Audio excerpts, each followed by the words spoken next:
کا مہینہ اسلام کے 12 مہینوں میں سے ایک ایسا مہینہ ہے کہ جس میں فخر المرسلین سید الاولین والآخرین سید الاولیاء والمتقین سید الغرر المحجلین اسعد السادات جناب نبی کریم صلی اللہ علیہ وسلم متولد بھی ہوئے ہیں، ولادت باسعادت کا بھی یہ مہینہ ہے، اور اتفاق سے وفات کا بھی یہی مہینہ ہے۔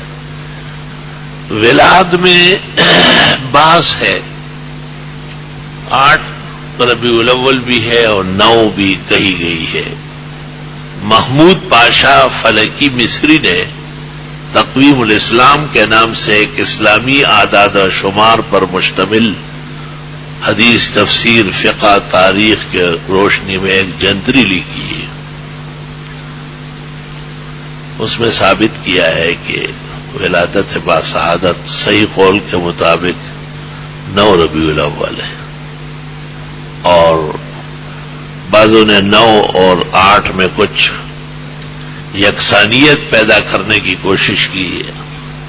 پیرانی پیر شیخ عبد القادر جیلانی نے بھی ایک اور تاریخ بتائی ہے۔ مولوی احمد رضا خان صاحب نے بھی تسلیم کیا ہے کہ ولادت 12 ربیع الاول کو نہیں، بدور الہ الا وغیرہ میں تسلیم کیا ہے۔ البتہ دوسرے دلائل سے پھر انہوں نے اسی کو ٹھہرایا۔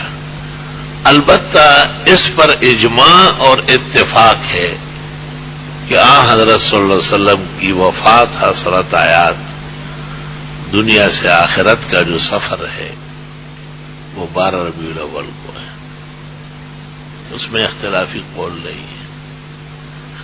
یہی وجہ ہے کہ آج تک زبان عام و خاص پر 12 وفات ہے، 12 ربیع الاول کو 12 وفات کہتے ہیں، یعنی ربیع الاول کی 12 تاریخ اتفاق سے پیر کا دن تھا جب حضرت صلی اللہ علیہ وسلم نے اس دار فانی سے دار بقا کو اس ویڈیو میں مفتی ظفر علی خان صاحب نے بتایا ہے کہ ولادت کی صحیح تاریخ کیا ہے اور وفات کی صحیح تاریخ کیا ہے۔